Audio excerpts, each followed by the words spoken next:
شادی کرنا چاہتا تو کیا وہ مجھے روک سکتی تھی؟ اگر میں اسے اپنے ساتھ لانا چاہتا تو کیا وہ میرا راستہ بلاک کر سکتی تھی؟ اور آج کے بعد بھی اگر میں عائشہ سے ملنا چاہوں یا وہ پاکستان آنا چاہے تو کیا اس کی بدمعاشی چلے گی؟ اس کی بیٹی عاقل و بالغ ہے اور اپنے قانونی حقوق رکھتی ہے۔ پھر مجھے خیال آیا کہ میں عائشہ کو سب بتا دوں یا اس کے باپ کو مطلع کر دوں، لیکن میرے پاس ثبوت کوئی نہیں تھا۔ میں نے کاغذ کے اس پرزے کو پھاڑ کر پھینک دیا۔ سوچا تو میں نے یہ تھا کہ میں اپنے مستقبل کا ایک کلین سلیٹ کے ساتھ آغاز کروں جس پر عمر رفتہ کی کوئی تحریر نہ ہو۔ مجھے دوستوں، دشمنوں، کامیابیوں اور ناکامیوں کا یہ سفر زیرو ریڈنگ سے شروع کرنا تھا۔ تاہم میرے ارادے کو ماضی بعید کے ایک ایسے دور سے شکست کا سامنا تھا جسے میں نے اپنی 6 سالہ جلا وطنی میں بالکل بھلا دیا تھا۔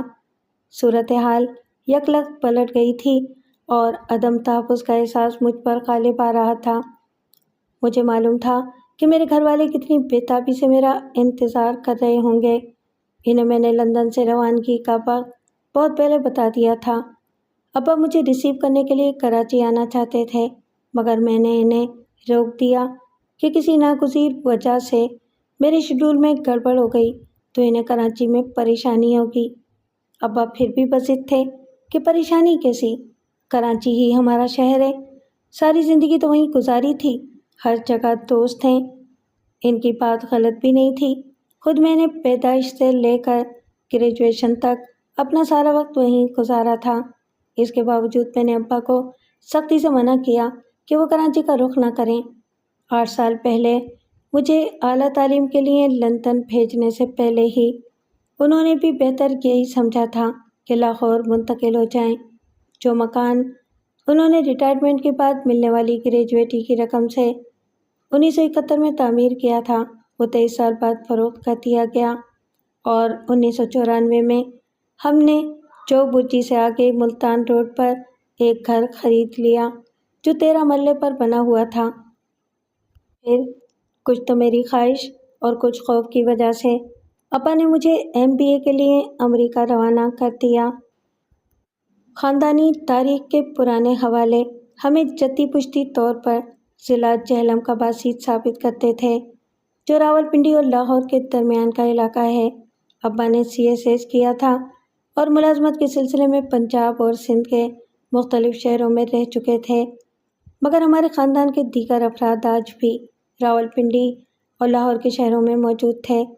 اب اچانک پرانی حویلی نے ہمیں پھر وہیں کھینچ لیا تھا جہاں سے ابا نے اور ان کے ابا نے خانہ بدوشی کا سفر شروع کیا تھا۔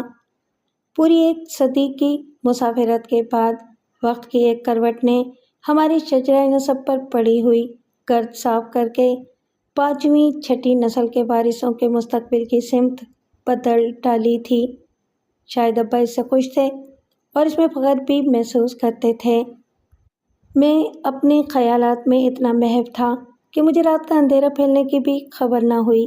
کمرے میں صرف ایک لائٹ جل رہی تھی اور یہ ہلکی سی روشنی میرے اعصاب کے لیے بڑی پرسکون ثابت ہو رہی تھی۔ کہیں میرے لاشعور میں ایک پرخوف انتظار تھا۔ لندن سے تو میں بھاگ آیا تھا، مگر اب کیا ہوگا؟ اس بارے میں سوچ کر میں مزید پریشان ہونا نہیں چاہتا تھا۔ میرا ذہنی رویہ اب یہی تھا کہ جو ہوگا دیکھا جائے گا، اچھا ہوگا یا برا ہوگا، میں اس کا مقابلہ اعتماد سے کروں گا۔ اچانک فون کی گھنٹی بجی تو میں چونکا۔ میں نے کمرے کی لائٹس جلا کے ریسیور اٹھایا اور کہا، ہیلو سر، آپ سے کوئی ملنے آیا ہے، آپریٹر نے شائستگی سے کہا۔ یکلخت میرے سارے حواس بیدار ہو گئے۔ میرے کسی دوست یا آشنا کو علم نہیں تھا کہ میں کراچی کے کس ہوٹل میں مقیم ہوں۔ یہ صرف وہی جانتے تھے جو لندن سے کراچی تک میری تمام نقل و حرکت پر نظر رکھے ہوئے تھے۔ ان کو آنا ہی تھا اور وہ آ گئے تھے۔ مجھے یقین تھا کہ وہ پوری تیاری کے ساتھ آئے ہوں گے اپنی کہنے اور منوانے کے لیے۔ آپریٹر نے کچھ توقف کے بعد کہا، سر، آپ ان سے ملنا چاہیں گے یا نہیں؟ میں نے کہا، کتنے لوگ ہیں؟ نام کیا ہے ان کے؟ دو ہیں سر، شہاب الدین اور محمد عمر۔ میں نے کہا ان میں سے ایک کو بھیج دو، لیکن اس کی شناخت کے بعد، نام پتہ نوٹ کرنے کے بعد۔ یس سر۔ ایک اور بات، اپنی سیکورٹی سے کہو یہ دیکھ لیں کہ وہ مسلح تو نہیں ہے۔ آپریٹر شدید تذبذب میں پڑ گئی۔ 1 منٹ سر۔ اس نے کسی سے مشورہ کیا اور پھر بولی، کیا یہ بہتر نہیں ہوگا سر کہ آپ ان سے لاؤنج میں مل لیں؟ یہ فیصلہ مجھے کرنے دو کہ کیا بہتر ہے، میں نے کہا اور فون رکھ دیا۔ صورتحال کا مقابلہ کرنے کے لیے ذہنی طور پر میں بالکل تیار تھا، جسمانی طور پر بھی میں ایک کا نہیں 2 کا مقابلہ کر سکتا تھا، بشرطے کہ وہ مسلح نہ ہو۔ میرے پاس کوئی ریوالور نہیں تھا، لیکن لندن میں حاصل کی ہوئی جوڈو کراٹے کی 6 ماہ کی تربیت نے مجھے خالی ہاتھوں سے اپنا دفاع کرنا سکھا دیا تھا۔ محمد عمر میرے لیے نیا نام تھا۔ شہاب الدین کی آمد میرے لیے قطعی غیر متوقع تھی۔ وہ چیف کی عدم موجودگی میں تنظیم کے قائم مقام چیف کے طور پر کام کر رہا تھا اور کراچی میں رہتا تھا۔ اس مقام تک پہنچنے میں اسے 20 سال لگے تھے۔ وہ پیشے کے اعتبار سے انجینئر تھا اور جب میں تعلیم کے بہانے ملک سے فرار ہوا تھا تو وہ پنجاب کا صوبائی چیف تھا۔ میری اسے براہ راست شناسائی نہیں تھی، کیونکہ میں بہت نچلی سطح کا کارکن تھا اور مجھے سندھ کا چیف کنٹرول کرتا تھا۔ وہ 2 سال پہلے لاپتہ ہو گیا تھا۔ شہاب الدین کی آمد سے میں نے اندازہ کیا کہ معاملہ انتہائی اہم اور پرسنل ہوگا، ورنہ اشرف چیتا جیسا کوئی کارکن اس کا پیغام مجھ تک پہنچا دیتا یا مجھے ساتھ لے جا کے شہاب الدین کی خدمت میں پیش کر دیتا۔